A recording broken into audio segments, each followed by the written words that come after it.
welcome to another episode of The Consistency Queen. My name is Elsa Morgan. I'm a wife and my mum, and I love my two beautiful children. They are so amazing. I have a global coaching business that I launched and scaled in 2021, and we've now done over $1 million. And we're on a mission to serve over 1 million women to be able to go ahead and give them the strategies to build their businesses or achieve their goals. So I help women, high-performing women especially, to amplify their income, to be able to expand their influence and also their impact from vision to brand. It's a proven blueprint that has seen like thousands of women achieve their best months ever and have incredible results. I'm so excited about where our company is going. And for me, I'm on a mission to be able to tell the truth about what it actually takes to build a $1 million business from scratch, from ground up, which is what I'm doing right now. I'm sharing that with you. You'll probably see me more and more sharing that in my stories, the day-to-day running, what it actually takes, what I'm coming across, because I want people to know what it actually takes. And today I'm going to talk to you about habits, because if you're at home and you're wondering, like, how is it that I've got the strategy, I know what I need to be doing every day, but I don't know why I'm not achieving the results? Sometimes it's because you are inconsistent and you are just not committed to the process. Sometimes it's because you are too attached to the result, and because you're not seeing the result that you want, you quickly give up on yourself. Sometimes it's because you allow external distractions to cloud your focus or just to pull you away, and this doesn't take the priority that it needs. Okay. And how you change all of that behavior is habits, because a habit is something that you do unconsciously. It's something that it's an activity that you've done over time, and you don't have to give it thought about doing it. Much like me doing podcasts, it's stuff that is a priority. This is a priority to be able to share this with my audience. It's not something that I have to think about. It's something that I instinctively know that I need to do. And how does a habit come about? That's exactly what we're talking about today, because I get asked this question a lot. How do I embody the habits that I need to? How does it become a habit? What do I need to do? And really, it is a very simple process. This is a lot more simple than what you think and what you probably tell yourself every single day. And, a habit is really, really important, because once something becomes a habit, it becomes ingrained in you. And so you naturally show up differently because it's automatically a part of you. In the very beginning, it might be a stretch. It's an activity. It's an activity that you need to do over time. And then eventually you embody it, and it's just something that becomes of you, who you are. Okay. Now, it's really important to understand that when I started looking at habits, what I did is I looked at all my mentors that I wanted to learn from, and I looked at them and I said, hey, what are the habits that they have? How do they show up?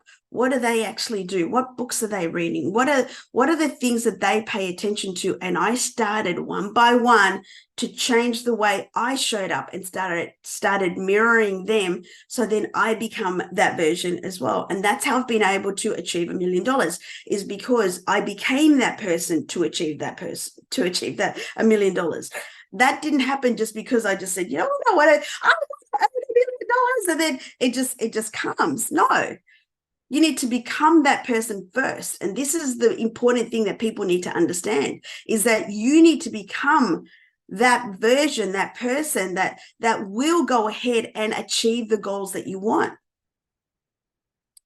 And so if you're not showing up to mirror that person, chances are it's because you haven't paid attention to how you show up. And how you show up is largely dictated by your habits. So how does something become a habit? Well, I want you to identify the things that you know that you need to be doing. Like, for example, if you want to move your body, If you know that you need to exercise every day, well, what activity are you going to be doing? What is it that you're going to be doing? Are you going to go to the gym, or are you going to go for a walk? Are you going to run? Are you going to go on the bike? What is it that you're going to be doing to be able to support that desire that you want to move your body?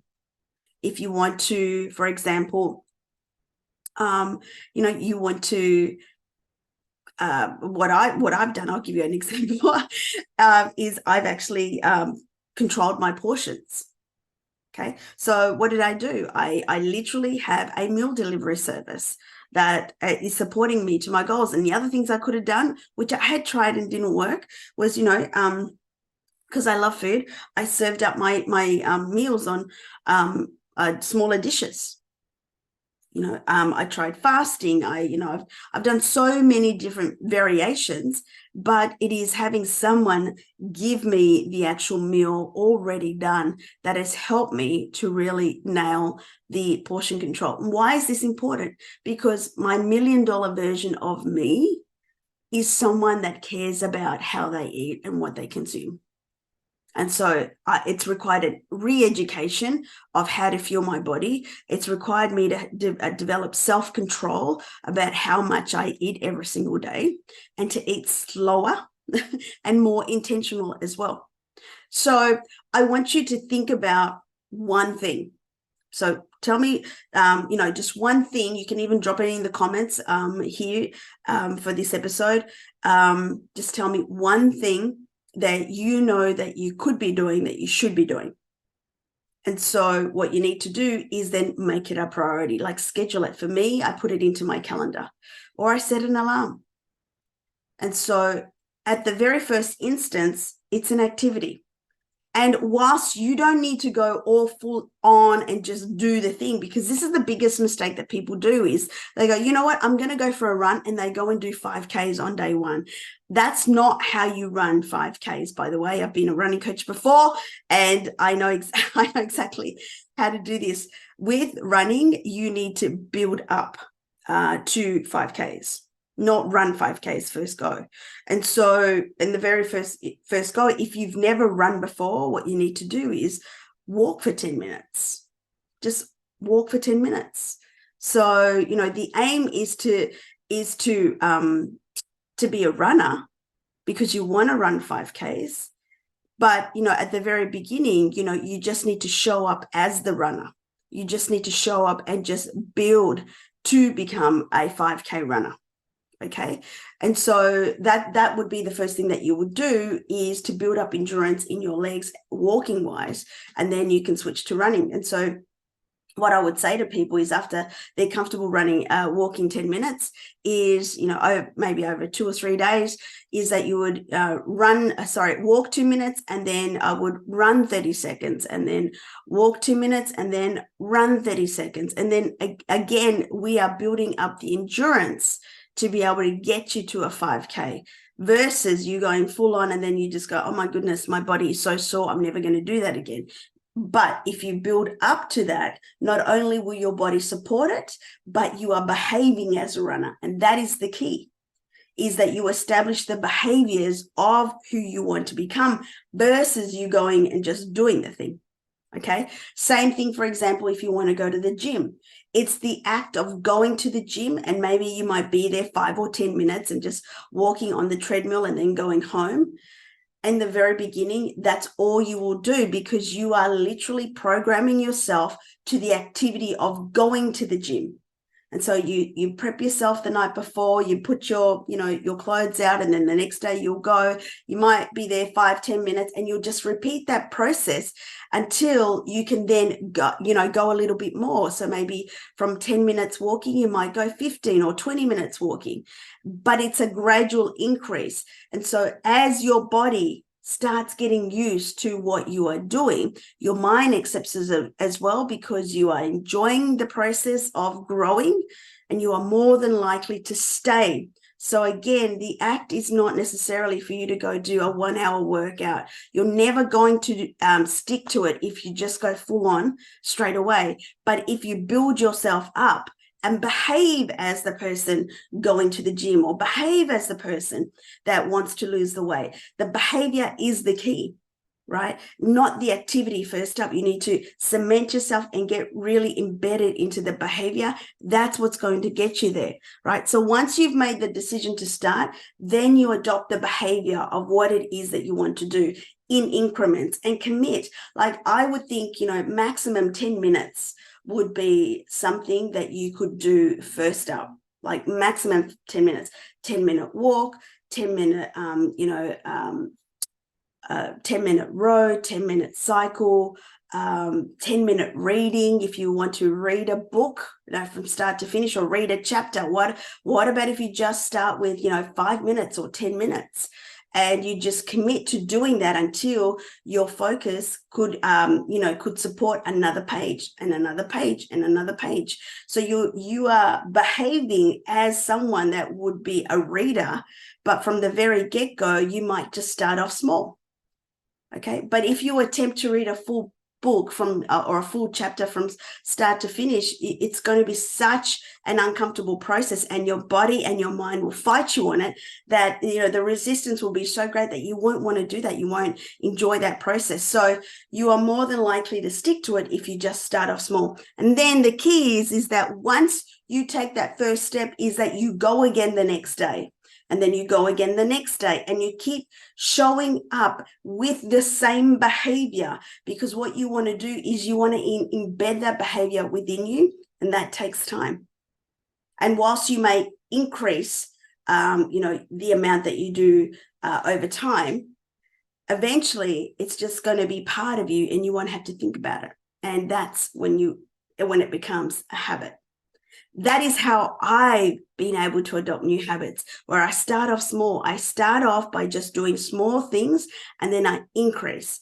And it's amazing when you just establish routines and you do things that once upon a time you really need to think about, and then it becomes second nature, because you know that is something that is who you are. Okay, so I hope that you've enjoyed this episode and you've learned about what it takes to be able to establish a habit. Know that everyone has the ability to become that version, and you start off by identifying the behaviors, the activities, and the skills that you need to become to achieve that person, to become that person to achieve the goal. But tackle it one by one and start off small. The most important thing is that you gain commitment with yourself, that you make that decision to do it, and you behave as that person, versus you doing a massive amount from the first go. You will never, ever stick to it. So I hope you enjoy. And of course, if you like this content, you can always subscribe and also leave me some feedback. What was your number one takeaway from this? You can always hop into my free group, facebook.com/groups/The Legacy Academy. If you're curious about maybe locking arms with me and helping me, let me help you to become that next level version. Like I've helped thousands of women, and of course you could be one of my 1 million women that I impact. You can always go to hangwiththequeen.com and just fill in your details, and let's see if we can wear a fit to work together. And of course you can leave me a 5-star review on Apple and Spotify as well. Thank you so much to all of my listeners. But again, if you do want to lock arms with me, hangwiththequeen.com and fill in your details to get started. Okay, thank you so much for being a part of this episode and giving me your time. I really appreciate you being here, and I look forward to seeing you and to for you to be a part of my world in the next episode. All right, take care. The Consistency Queen, brought to you by The Queenie Effect and The Tech Company. For coaching options, please visit elsamorgan.com.